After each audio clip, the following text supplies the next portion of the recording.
When Ryan's when it's time to begin, it's on the Rewind-A-Wai with John Pollock and Wai Ting. The 18 that makes sense of these things we see in the ring every week on TV. It's Rewind-A-Wai for Monday night. Download it Tuesday morning from the Post Wrestling site. It's Rewind-A-Wai for Monday night on USA Now on the John and Wai Take the mic.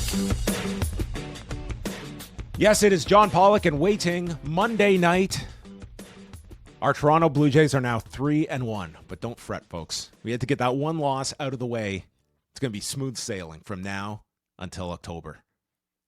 Are you committing to keeping up with this team for the entire season? Wait, I had picture-in-picture on all night. I am very committed, okay? Four is not much to brag about, John, okay? Well, we'll check back in June, okay? And I think right. I think I'll still be hanging around here. I mean, okay. It's a great day in Toronto. The Jays, one loss aside, had 3 quality wins over the weekend, and the Toronto Maple Leafs have fired yet another general manager. So it's a wonderful time in the city of Toronto. Oh boy. Yeah. Okay. I did not expect that one, but we did experience like temperatures in the 20s, dude, today, which was insane. It was like 0 over the weekend, and today it went up to like 18. It's just. I wore like a spring jacket outside. I was sweating. I was naked. I ran out naked. I was just so happy. Okay. Yeah. Practicing for that CN Tower climb. That's exactly. We're doing it naked this year. Yeah, it was wonderful out today, but it is so inconsistent. Like it could be snowing tomorrow. Yes. Yeah. Well, it'll anyway. You'll get your Toronto weather update on Wednesday, I'm sure, from us. Well, let's alert everybody to what the weather report is going to be like at Post Wrestling the week of WrestleMania, because I'm announcing it now, Wai. I'm letting Wai in on this secret that I've been holding.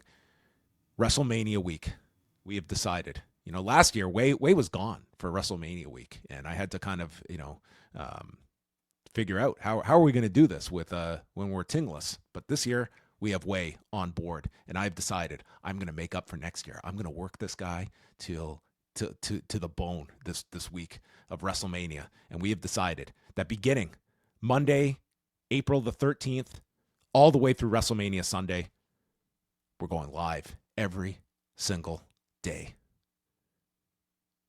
Live shows each day, 1 p.m. Eastern time, beginning Monday, April 13th. We're going to have a lot planned for that particular week. This will culminate with WrestleMania Saturday night, Sunday night, that Wai Ting and I will be covering. We'll be joined by some of our friends here at Post. You don't know who will be dropping by that week, but we will be live for all of our members on the Post Wrestling Cafe for that entire WrestleMania week. More details to come.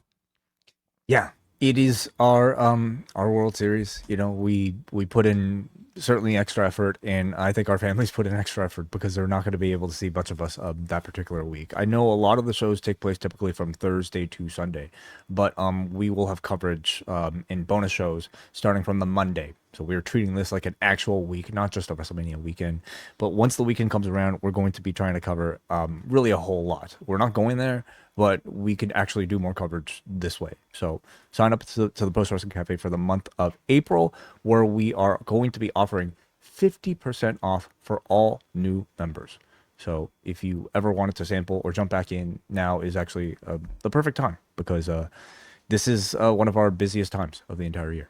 You'll get all access to our WrestleMania week coverage. Plus, throughout the whole month of April, all of our extra shows, including multiple editions of Rewind-A-Wai, which includes this week, where on Tuesday, we are going to be releasing Rewind-A-Wai number 203, covering Spring Break from 2018, Joey Janela versus Great Sasuke. And I can officially report that the stream on Triller does in fact include the late night karaoke that took us to 4 a.m. That's why it's the video so long. All right, thank you. I'm happy to hear that. I thought for sure this would be cut off before karaoke, and in fact, no. We get Great Sasuke in all of his glory with some incredible indie level audio quality on this stream. So that is coming up on Tuesday. We're doing it on Tuesday this week because of Collision airing on Thursday. So you're going to get Rewind-A-Wai a couple days early this week. But this is a show Wai and I attended in 2018 when Post Wrestling was a little infant. We were just crawling. We hadn't even learned our first words attending Spring Break 2 in New Orleans. So we'll be looking back at a show I'm going to guess Wai you have not watched since you were there. No. I am at PCO versus Walter, which is, I think, the standout match from that show. One that I feel like is still very much attached to like Gunther's career, in present day. So I'm very much looking forward to this. I have to say, like, till now, probably my favorite experience of that particular weekend. And I can't wait to try to describe, maybe in hindsight, what exactly I was feeling. Like, what was it, like 1 a.m. that we sat down for that show? When that clusterfuck was entering its, like, what, 30th participant? I don't know. Like, it was the closest thing I've ever come to, like, feeling like I was high on drugs from watching a wrestling show. I remember that it was around 1:45 in the morning, and Wai just, after seeing PCO nearly decapitate himself moonsaulting through a table, he said, "You know what? I think that guy PCO might retire John Cena one day." I was like, yeah, 50-50 shot. Yeah. So that's coming up on Tuesday. I'm looking forward to doing that review with Mr. Ting. Be out Tuesday night / Wednesday morning. All right. We're going into Raw from Madison Square Garden on Monday night. WrestleTick's last number, 17,726. On the broadcast, they announced 18,171, which is not too far off from last November when they had Cena's last appearance at the Garden and last Raw. 18,528. So we're probably talking multi-million-dollar gates that they have drawn at the Garden over the past couple of months between the November Raw and tonight's show when you're talking about this number. I don't know what Jeffrey Ross had to spend, the Roastmaster or L. Duncan, but I'm sure that the other fans more than made up for the comps. It's the last bastion of unifying content for us. There's a lot of unifying content on tonight's broadcast as we create the moat around WrestleMania's activation. And activated first was the Codyverse as he comes out. And before Cody can address the crowd, Stephanie McMahon, our to-be Hall of Fame inductee, comes out announcing this is the house her grandfather built. And Stephanie, it's a big reaction from this crowd. We can't just move on from that. Like, do you think there's anything to take away from saying that instead of maybe attributing something to her father? Well, I wasn't expecting there to be any references to her father, but I would be incorrect in that. By the end of this segment. Do you consider this to be a continued, perhaps, like, recoloring of their own history? To attribute maybe the foundation of this company more on, Vince Sr. and not Jr. I didn't read that into this because I feel if, let's say the other side, and she had said the building my father built, that wouldn't be accurate. Like, I think we would have then been criticizing, saying, like, Vince Sr. ran this building for years and years before his father did. Okay. She wouldn't say that, though. She'd be saying, like, the place where my father created WrestleMania, or she could have said that, and obviously did not. So I certainly don't think they're going out of their way to make any references to Vince, but I also would not have expected the line at the end of this. Are they going out of the way to ignore him? Right. Yeah, I think that there is I certainly feel they're at a point right now, like when we saw the Cena retirement and they used Vince, and that was largely like, that was not a scene that was rejected by people, or, and WWE could have gotten away without using that on the Cena retirement, and they chose to. I don't think they view Vince as completely just totally radioactive, but I don't think they're going to make any inferences to him unless absolutely necessary. Well, they did in this segment. Well, I mean, it's one where, it's not. Later on. You're right. So let's go through this. She states that herself, Randy, and Cody are all multi-generational talents. And Cody, you have stayed true to your values all of this time, but you cannot beat this version of Randy Orton without thinking the way that Randy does. Dusty understood that better than anyone. But Cody, you are not your father. And the crowd starts chanting Randy. And Cody knows everything about Randy Orton. He lists off all of his history, saying, Randy did things that are so vile, we can't even air them today. And some of it was to you, which I think is still their most watched YouTube video of all time, when Randy Orton kisses Stephanie McMahon's unconscious body. And then Cody describes becoming Randy's babysitter on the road, having to turn the volume down to make sure he was still breathing as he drooled over himself. A huge endorsement of the wellness policy at the time. Did they have one for much of, like, I guess, like, when he was... Cody was absolutely all wellness policy era by the time he was called up, as he's basically describing the fear of this guy ODing with him on the road. Mm-hmm. He says, I am not the student, and I'm not afraid of Randy. He says, I'm not my father, and Stephanie, you're not yours either. And Stephanie's response was to slap Cody. I don't know how much of an insult this would have been in 2026 to say, you are not Vince McMahon. Yes. Now, Stephanie's words after this seem to indicate maybe the slap was to, like, you could say maybe just to wake Cody up so that he finally listened to her. But in this moment, it felt like she was taking offense to him claiming that she was nothing like her father. And what did Cody mean by the line? Did Cody mean that, like, you don't have the killer instinct of your father? Like, what exactly did Cody mean by saying you are not like your father either? You're not the subject of multiple lawsuits. Yes. You have a clean driving record. Yes, we could go on. Like, was this a way to compliment Vince, or somehow, or I mean, or what? Like, what, or just a way to get a cool line so that Stephanie would slap Cody? Yeah, well, I think the audience took it as he was insulting Stephanie, just like Stephanie had said, you're not your father. Dusty understood this better than anyone about playing dirty, getting into people's heads, and you're not your father. You don't have that level you can reach. And yeah, it came off here as Cody, stating that Stephanie is not at the level of her father, which is a very weird line just to introduce here. Like, I don't know why.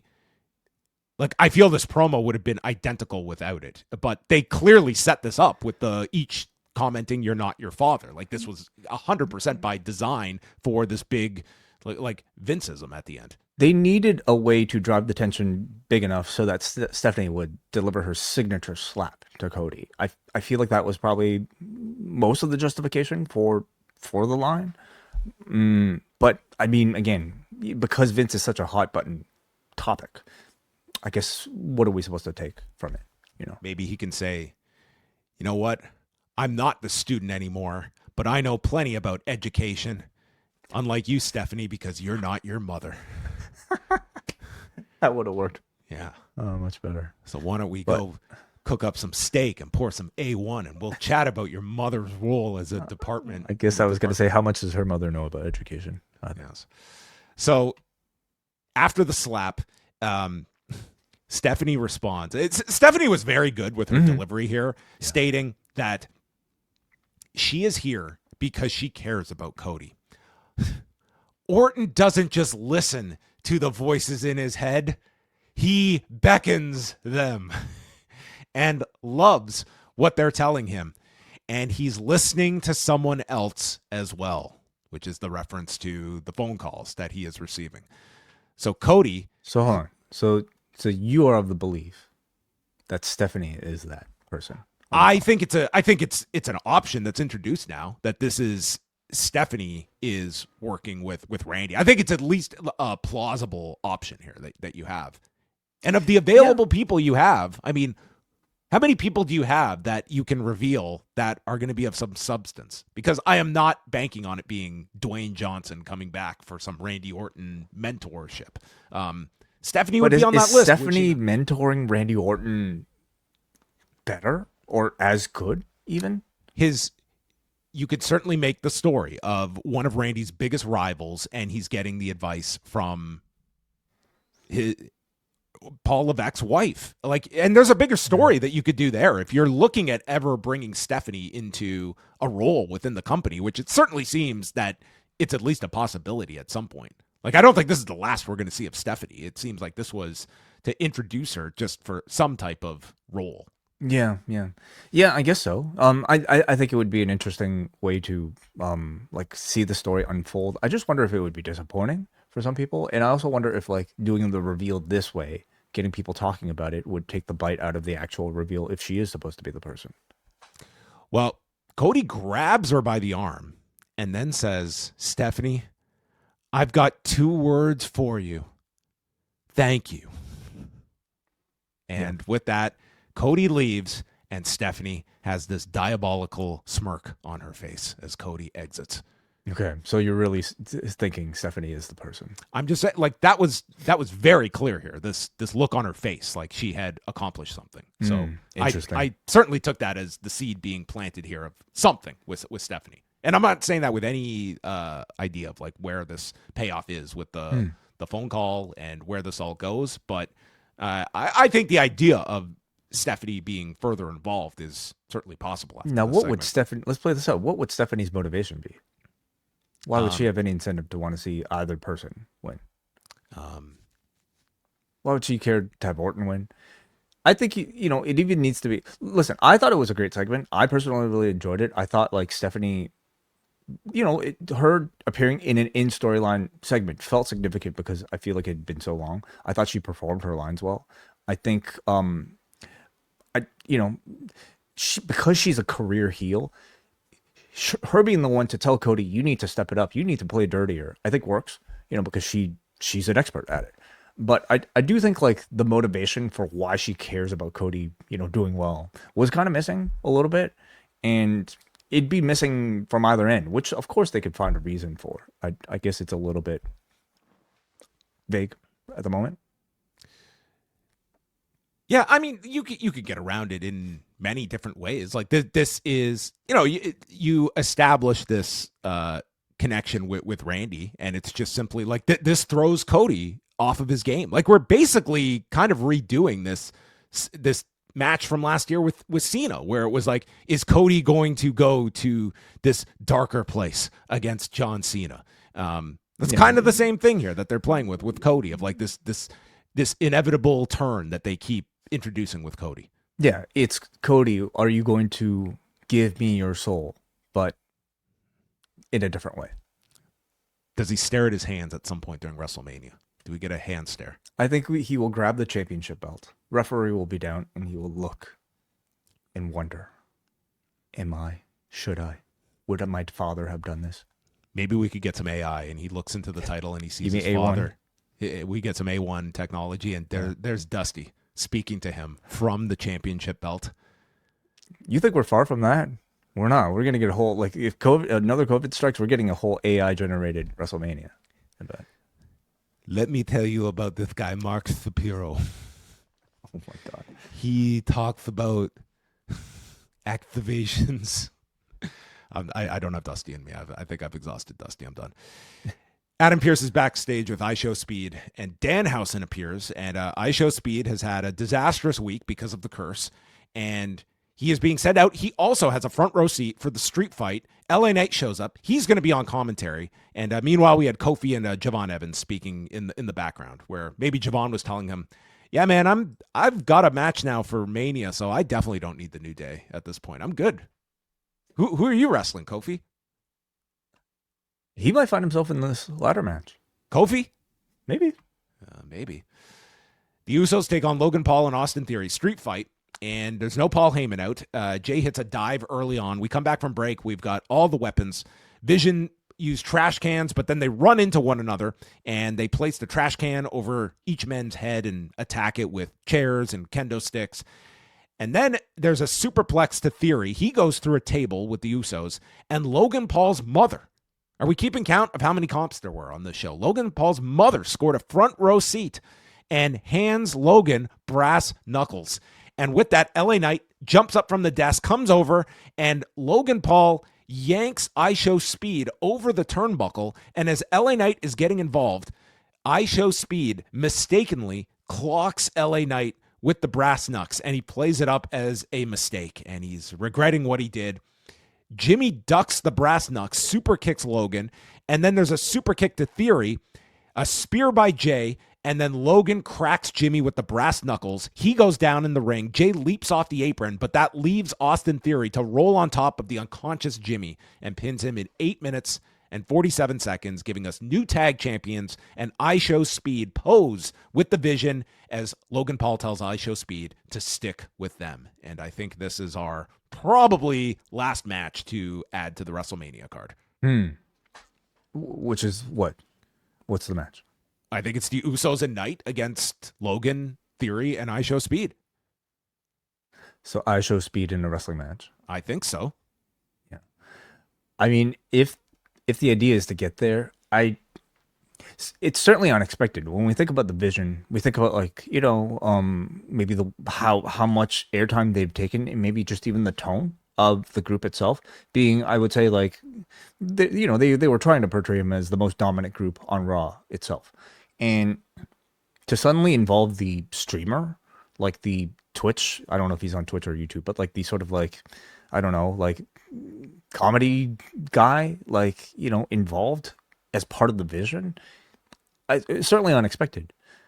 But I felt like it was an interesting, it made sense the way that they dragged him in there as this sort of Forrest Gump type of guy who doesn't know what he's getting involved in. And of course, you tie it all back to the Danhausen curse.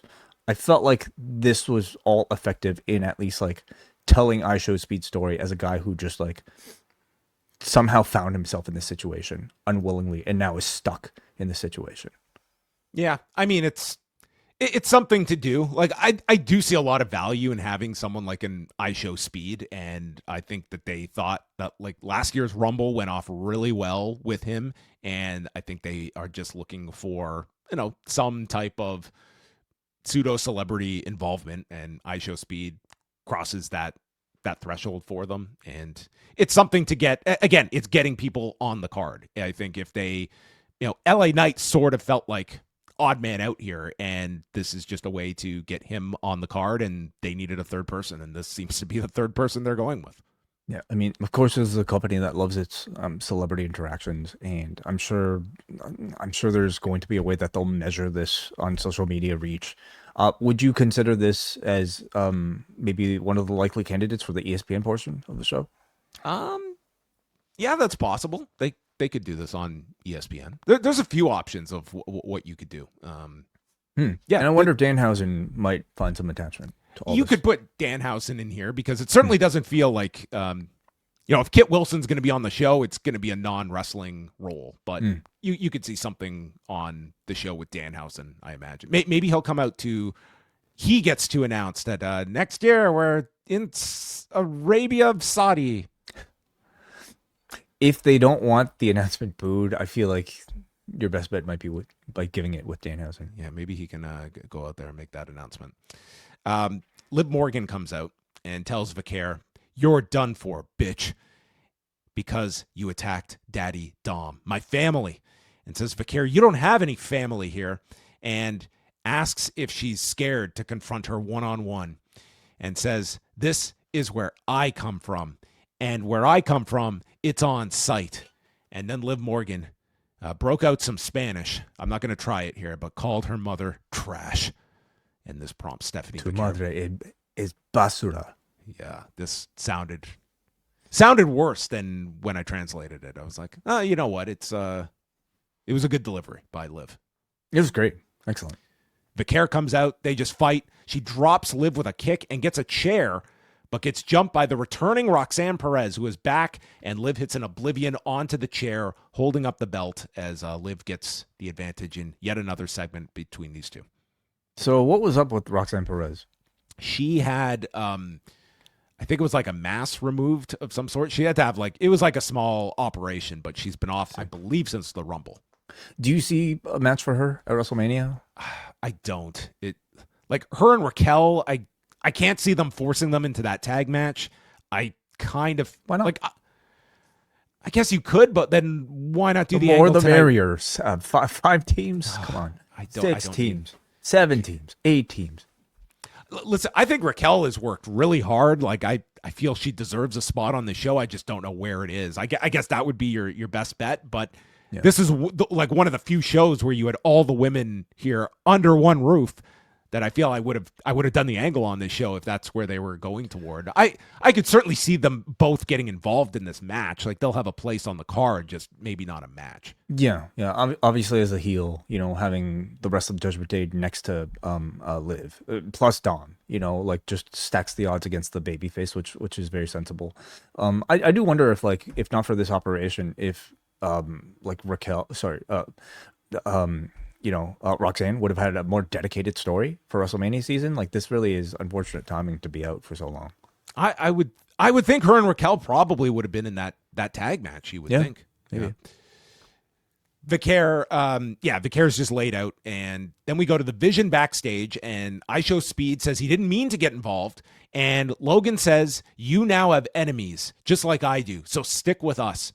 Heyman tells him, "You're in good hands. The Vision will protect you," and he sends them off to go have dinner. So I do like this that they do with the Vision in this whole Rollins deal is they explain why all the members are not there to help Heyman. In this case, they were sent off to take Speed out for dinner. Then they did the segment where Brock has left the building. So you don't have that question mark of why is nobody coming here to Paul Heyman's aid. Then WrestleMania weekend continues to grow. Because Sunday night, after you've spent the whole night at Allegiant Stadium, you can go to Gronk Beach for a party hosted by Rob Gronkowski with Tiffany Stratton, Trick Williams, and Lash Legend appearing. I would put this as this would be neck and neck between attending this or stapling my eyelids shut and just running into a wall repeatedly. Those would be the two options I'd be weighing of what I would rather do. Well, a lot of people would probably choose this over stapling their eyeballs shut. Is Burt Kreischer going to be at Gronk Beach? I don't think so. Is Gronk Beach? Is it? I suppose it's going to be an actual beach. I don't know. Some hotel, right? So they're doing this every night. Flo Rida will be there. Machine Gun Kelly on the Saturday. Where's Lil Yachty? He'll probably be at one of these places. He should get his own night. Valentino Khan, the in-house DJ they incorporate. Yeah. Wow, sounds like a blast. And, man, how much FOMO are you being hit with at this moment? We're looking at this graphic. You know what, man? I've really missed having to pay $50 for a drink, so I might be enticed to check this out. How about the Rogers Center non-alcoholic beer choices? Are they within reasonable Perfectly prices? fine. Had like a Corona. Yeah. Oh, all good. right. We are going to do no coverage of Gronk Beach. Exclusive for all our Cafe members. It'll be post Beach. The Irresistible Forces against Bayley and Lyra Valkyria for the women's tag belts are next. Jax and Lash get sent to the floor, and then they get the advantage on Lyra when they return. There's a pump kick, leg drop combo by the champions onto Bayley, who stops an Annihilator and powerbombs Nia out of the corner. That got a big pop. She tags Lyra, and then eventually all four women are down when the Bellas come down, followed by Charlexa. And they start arguing. Lyra confronts all four. Jackson throws Lyra into them, and Lash sends Bree and Nikki to the ground. Flair and Bliss just attack Nia in the ring for the DQ in 10 minutes and 44 seconds. The fans boo this, and the champions get knocked out of the ring, and then we get the announcement of the four-way match as Bayley has secured her WrestleMania spot. Yes, of course. I know you've loved this buildup of all the different combinations of these teams and how we can DQ each team. I feel like we've had 4 matches altogether in this build, and 3 of the 4 matches have ended in a DQ. I think Bella Charlexa last week had a pin, but that was after interference, of course. So the booking of this build has been among the most laziest and just like stereotypical. They need a way to justify the 4-way, I understand, but this has been like spectacularly uncreative and very lazy. But I do think there were some positives to take out of the match itself. I thought Lash Legend continued to like look really strong. Like her positioning as on this division as a powerhouse is something I didn't necessarily expect after seeing her run in NXT. But she plays the role really well. You know, she's powerful. Her stuff, I would say, looks pretty smooth. And you know, especially against like lighter babyfaces like Bayley and Lyra, who work together really well against like the Giants in this match. I thought they did well. Finish aside, you know, which is just shit. Fatal 4-way, no DQ. Get your big payoff at WrestleMania. Right. Yeah. Well, throw Rhea and or Roxanne and Raquel in there. Sure. Get Julia and Kiana James in there. Does Jordan Grace need a partner? BFAB and Michin. That's right. Let's make it like a 12-team tag match. That sounds amazing. So I'm expecting Bayley and Lyra to win this, right? Just to kind of maybe like go full circle with Bayley missing out last year. Now it's my thought. I would love if they just. I like Nia and Lash as champions, but you're probably right. For the story they're telling, to put it on Bayley and Lyra seems like the best outcome of these. I certainly would not be putting the Bellas or Charlexa over in this match. Yeah.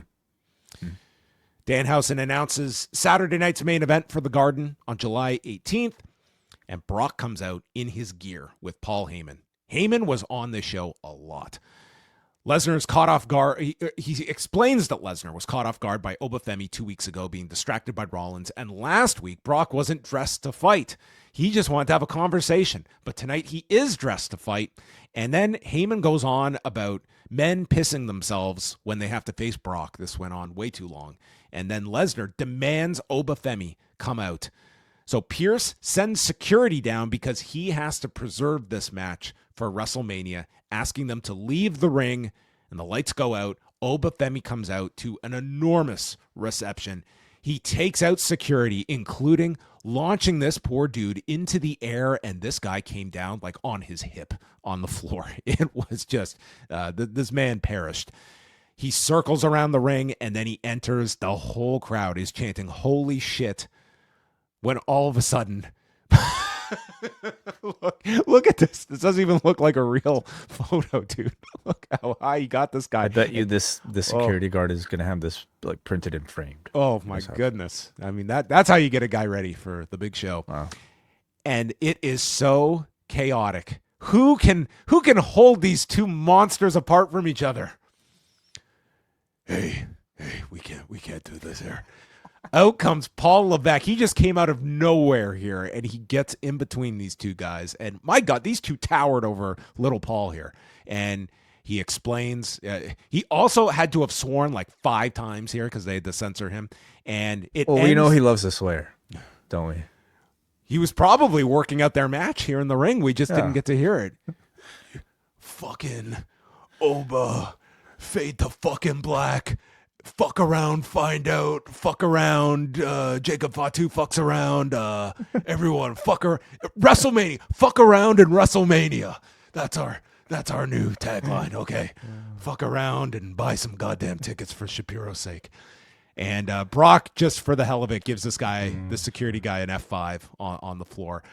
I think that these segments have been tremendous between these two. Like, it feels like when this match happens, I only think this has to go like 4 minutes, and I will not be disappointed by this. I think this has been the simplest, and I think it's maybe been, like, just for efficiency's sake, probably the most consistent build. Like, look at this dude in the front row. This guy's probably out a 3rd or 4th mortgage to afford this. Guy's having the time of his life watching this guy plummet to his death.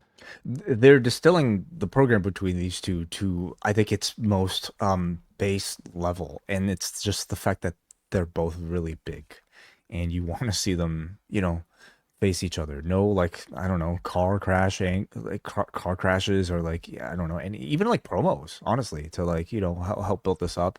And I think it's been tremendously effective. Like, there's something magnetic about just simply seeing these two stand next to each other in the ring. And I think this provided like a nice little teaser of what that would feel like if it was just the two of them about to start a match.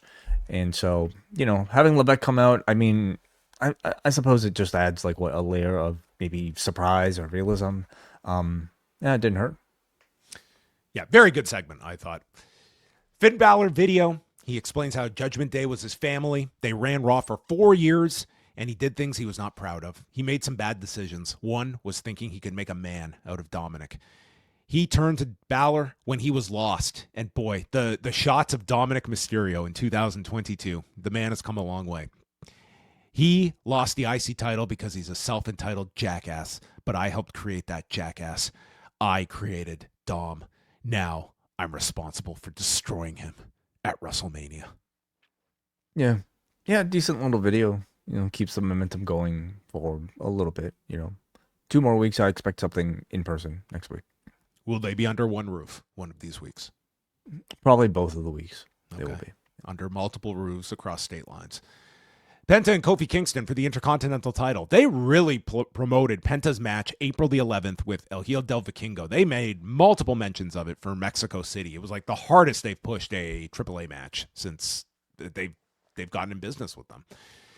Kingston gets caught off the top into a lung blower. Grayson Waller's in the corner and is arguing with Kofi. Kofi wants to do this on his own, and Waller's trying to interfere consistently.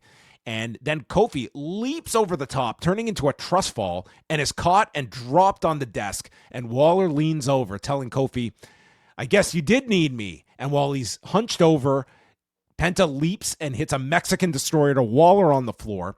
Penta rolls Kofi in, and then, in the most impressive near fall of the match, Penta leaps off the top and gets hit with a Trouble in Paradise in midair. This was awesome. This was almost too good of a spot to waste on a TV match you were about to lose, because this was great. I think this crowd bought this, as preposterous as it was of Kofi winning this belt, but it was great.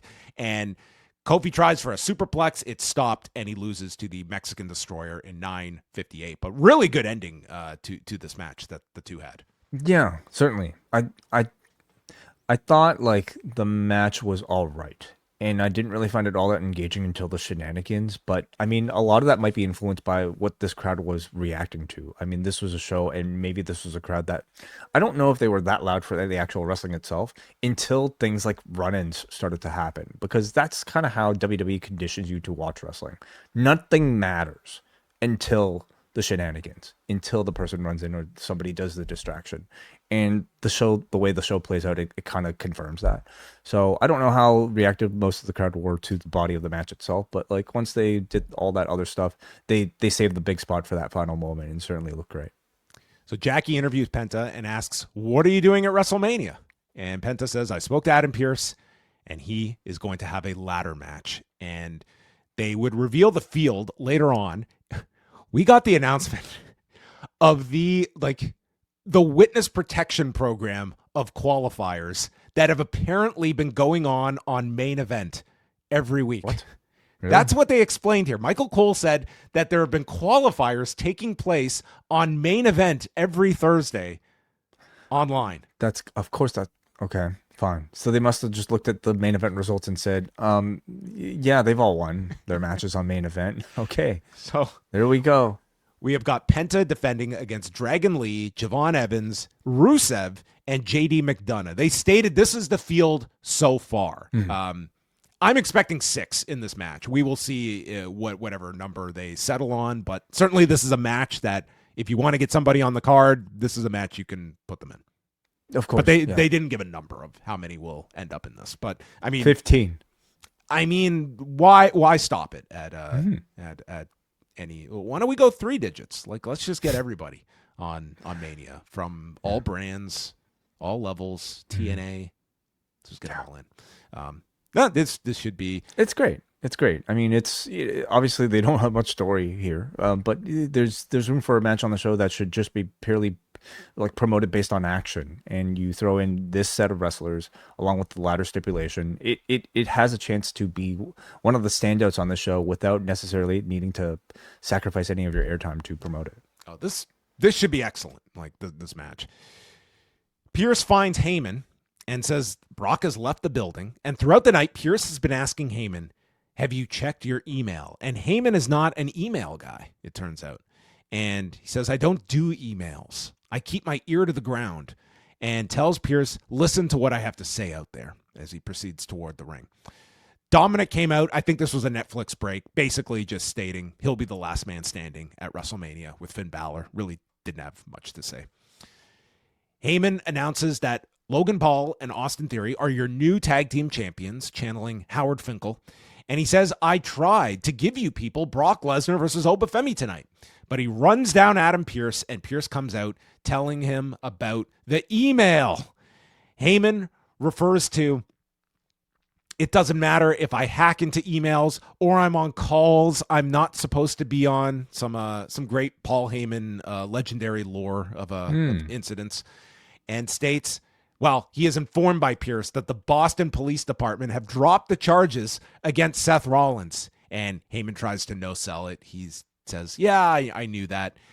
Heyman explains, I fear no man.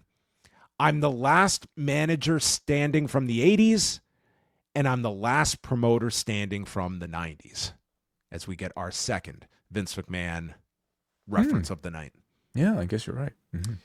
Pearce says that Rollins is also medically cleared, and with that, Rollins' music plays, and he appears from behind Heyman, and he has also, thankfully, shed the ninja gear.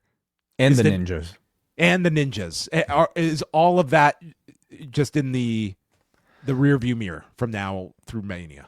I mean, maybe save for a WrestleMania entrance where I suppose they could do a New Rochelle game. To Gunther come into just the having arena. to play whack-a-mole and find Seth. I hope this is the end of the. When I saw him in just a normal outfit, I was like, "Thank you." I think we're all ready to move on. It's a really cool way of sort of like rolling that into it. He's like in a black suit with like a black trench coat. Sure, looks cool. It's Punisher Seth.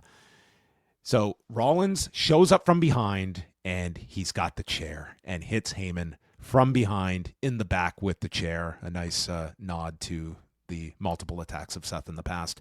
And then he goes for a stomp when Gunther makes his return, dragging Seth into his peril, chokes out Seth, and somehow in all of this, Gunther managed to cut himself over his eye. They actually got color here in a sleeper spot. He must have hit the back of his head on Seth's skull or he hit it on something. Like he had a cut like above the eye here. Yeah. It was a nasty little cut that he got here. But there you go. I would say the two big question marks everyone had, it ended up being putting the two of them together. From my understanding, this is not like something they just came up with now. Once Bronson got hurt, I believe this was the plan that they were going with Gunther and Seth, and that's the match. And what was Gunther's plan before? Gunther's plan? Was it Ray? The lineup I had, I did not have that as the plan, but that could have been discussed. But I know as of about a month ago, after Bronson had been hurt, this was the direction for Gunther. Okay. So what does this tell us about Braun Breaker and his prognosis? I think that with Braun, I would imagine that he's going to be back pretty soon. I think it's just like, do they save him for Mania, the night after Mania? Like, I don't think he's going to be out for a super lengthy amount of time. He was reportedly backstage. If he was ready, would they not have put him into this match against Rollins? They could have, unless they have a bigger idea for it. And then it's like, we haven't done anything with Braun, and then Gunther's odd man out, and we need a spot for Gunther, and a big spot for Gunther as well. So it might have just been the case of, like, I don't know Braun's official clearance status, but it sounds like he should not be out for too much longer. Okay, interesting. So, I mean, as a match, it sounds awesome. We just need a reason for it. And what do you think? I think the best you're going to get is Heyman needed his guys are hurt and he needed to enlist someone. And I don't know if you're going to get much more than that. Yeah. Heyman's got to cut a really big promo next week, I think, to explain this one. But it's, it's certainly like, this is now Seth's, I think, third opponent for WrestleMania. That's crazy. They've really been riddled with injury issues. Yeah. Yeah. And, maybe just looking ahead, like having Heyman and Gunther attached together might naturally bring us to Gunther versus Brock. Gunther versus Brock, Gunther versus Roman Reigns. Like this, might be a short-term thing, but you could argue like you could have some runway with this Heyman. Like if Gunther's going to be programmed with these guys, like, oh, sorry, you're talking like Gunther being on the opposite side of Brock. And, right. Possibly retiring Brock Lesnar is what I'm saying. Yeah. And would you be seeing like Brock as a babyface at that point? God, I mean, depends how Minnesota reacts to him. Like for SummerSlam. Yeah. That probably is the play. It could be. Yeah. There's certainly a lot of ideas you could have coming out of this. I guess the bigger question is if you have Gunther go over Rollins.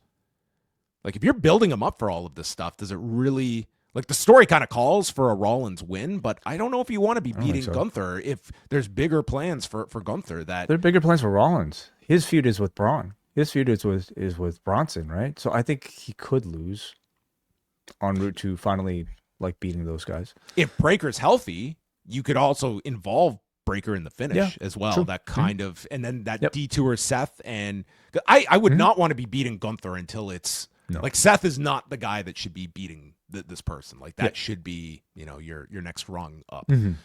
So there you go. That was a setup. Raquel Rodriguez and IYO SKY. That was announced last week.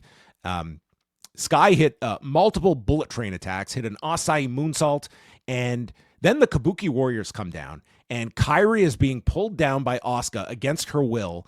And with this, she gets onto the apron, and Raquel runs at IYO. IYO moves out of the way, and Sane gets booted.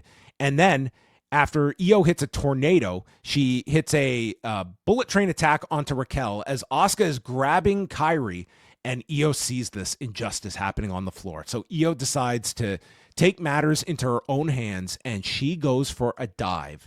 And it turns out her revenge on Asuka was, I'm going to try and kill myself in trying to take you out, because IYO came down, and this was she came up instantly, and I didn't know how she did, because this looked like she came down right on her head. It looked so rough, the landing here, but she just got right up and returned to the ring, and because of the distraction, walked right into a Tahana bomb, and Raquel won in 10:25.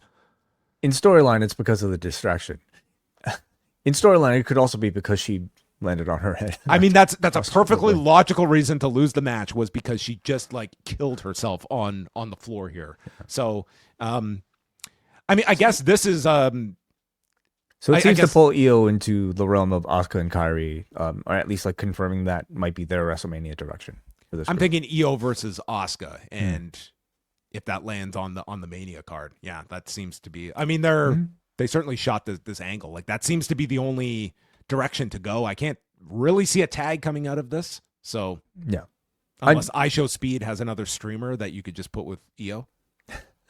When in doubt, just find a streamer. This is a storyline that they've been building for a very long time. Everything starting from Kairi and Asuka and IYO together as a unit, and then. And if they weren't doing something, you would think the Kabuki Warriors would also be involved in that women's tag. Like they were more connected with Bayley and Lyra. But the breakup of Damage Control just feels like so far in the distance now, and they have kind of kept it hot. But I feel like since Rhea's been off of Raw, really all three of them have felt like they haven't had as much of a presence on the show, and therefore none of this feels as hot as I think like it did maybe months ago. So with 2 weeks to go, without like a Rhea Ripley attached to it, we'll see how well they can heat things back up by reminding us of everything that went on until WrestleMania. This is where they run through all the updated lineup for WrestleMania, which we can go over at the end. And we got the video of John Cena announcing he is hosting. Jackie interviews Pierce, and he says that Seth is pissed off. He's cleared. He will face Gunther at WrestleMania. So just tons of announcements coming, fast and furious. Last segment, Roman Reigns comes out, and the Reigns chants turn into Punk chants. And with that, Punk makes his way down, and Phil is pissed. He's wrapping up his hand. He's got the real glass Crimea River look on his face as he's just marching towards his target here to have a word. And they just go at it here in the center, and they head to the floor. Pierce races down with the officials, and they save Roman from taking a GTS. So Roman gets free and spears Petey Williams. Then Punk lifts him up, hits the GTS, and Cole explains Punk is the crazed one now.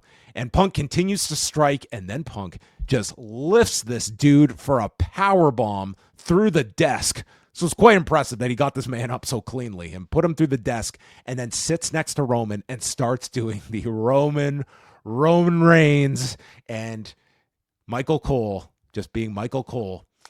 There's that crazed laugh again. The damnedest thing I've ever seen. Ever. Right. 30 years on this program. Never has he powerbombed through the desk. Damnedest thing Michael Cole has ever seen. Who's this guy? Hey, I think I know the guy in the denim jacket sitting in the front row. Oh, really? I think we both know. Two over from Jeff Ross? Yeah. Take a look. This is the friend of the show. Oh my goodness! How did he get there? How did you get those tickets, Brian? Man, right there with Jeff Ross. He must have been chanting Roman. That's Reigns. The damnedest thing I've ever seen. Yeah, look at that here for Phil's go home. Brian, man, enjoying the show. Maybe enjoying the some interaction with Jeff Ross as well. So front row tickets there. Hello, Brian, man. Nice to see you. I thought I'm in agreement with a lot of people in feeling like this has been like a pretty long, feeling build so far. And I think the peaks of it were the promo segments. We are just at this point, I think, like doing a bit of a paint by numbers. Like we have to do the pull apart. We have to do the physical, Roman gets the advantage last week physically. Yeah. Punk gets it this week. I'll say I didn't need another promo segment tonight from Reigns and Punk. I feel like we've done that. I guess you got to do that the go home show. Yes. That said, like for this crowd at the Garden, I could imagine they were a little underwhelmed that like they didn't even get promos from these two. It was pretty much like you got the power bomb spot. Like this was kind of promoted as like the whole main event of the show. But again, I didn't spend. They sounded really loud for it, Like I've complained about this on Friday, but like I think they've overdone the whole pull apart security gets like wiped out type of thing. But it does work. Like it works almost every single time. In these officials, this like what do you think the Fitbits are on these producers like that they rack up? Where in goddamn is Chris Park during these pull aparts? He would steal the scene, wouldn't he? He'd take the attention away, unfortunately. Like you can't do a spear on like Chris Park. He's just like he's too big. Oh, Mr. Brooks, the match, the main event. Would you like a Sour Patch? But Petey Williams getting some physicality. Yeah, here. Look at Petey there. Yeah. Getting a mention on commentary, too. Yes. Well, there you go. That was Raw. I mean, it was a big show from the Garden. And at this point, we pretty much have the Mania card. Quickly going through here. Punk Reigns, Stephanie Vaquer, Liv Morgan, Cody and Randy, Jade Cargill, Rhea Ripley, Oba Femi, Brock, AJ Lee, Becky, who were not on the show tonight, Sami Zayn, Trick Williams for the U.S. belt, Jacob Fatu, Drew McIntyre, Dominic Mysterio, Finn Balor. A ton of singles matches on this show. No wonder so many people are like off the card. The ladder match, which we have 5 participants, and then the fatal four-way for the women's tag title. So 11 matches so far. I think we can assume LA Knight and the Usos against the Vision, and I guess we'll see about Io and Asuka as well. If that was the case, that is an odd number of matches. Did you say 11? Because at least Wikipedia seems to indicate 12, and I believe almost everything. Oh, you know what? I had not refreshed it. Sammy? Rollins and Gunther. Oh, so if Rollins and Gunther, that makes 12, and then they could go to 14. I guess that would make 7 matches each night if you include Io, Asuka, and the Vision tag match with the Usos and LA Knight. That would bring us to 14. That's a lot of matches for 7 on each night. Plus you have John Cena segments and God knows what else on each night. Like these will be lengthy shows. We're probably looking at like 4.5, 5 hour shows each night. How much of it? So 1 hour on ESPN, and then how much in the pay-per-view window, PLE window? Like how much total, including ESPN? I'm thinking like 5 hour shows each night, which would mean like 4 hours after ESPN. Yeah. I could see it being that long. And then we got Gronk Beach. I mean, at that point, between Tony Hinchcliffe and Gronk Beach, I mean, like, do you even come back for Monday at that point if you're a pro wrestler at that point? Like, just call it a career if you've survived those two. Did you enjoy tonight's show? How did this compare to your other live sporting experience this weekend? I think the what do they call that? The Budweiser Pavilion at the Sky Dome was much more enjoyable. Like, this was not a bad show, but it felt like the type of show that was catered towards like a big market, Madison Square Garden, with a lot of media attached to it. It was certainly low on, in my opinion, like quality in ring action, or at the very least, it wasn't necessarily the type of crowd that I think responded well to quality in ring action. Like, it's the type of crowd that I think responds well to heavily promoted matches, and matches with a lot of significance attached to it, which on Raw you're not necessarily going to get. But there were a lot of big developments on this show, namely between Gunther and Rollins, and also the confirmation of ISHO speed being attached to all that stuff. So for that reason, it was a very relevant show, but I wouldn't necessarily say like maybe the best watch, if that makes sense. All right, everybody, that's going to wrap up the free portion of the show. But as always, if you want to catch the XL version, where we go about 35-40 minutes through all of the day's news and your feedback and questions, you can sign up postwrestlingcafe.com. Wednesday is the first of the month, and you can sign up. Whenever you sign up, you get 30 days. It's not like it's you don't have to time it out to get the maximum amount. You're getting your full month whenever you sign up. But obviously, if you sign up now, you will get all of our WrestleMania week coverage. Again, we'll be going live all of WrestleMania week, 1 p.m. Eastern time, Monday through Friday, and then all of our weekend coverage to follow as well. So look out for more details on that. We'll be talking about that in the weeks to come, because yes, folks, we still have weeks to go until WrestleMania.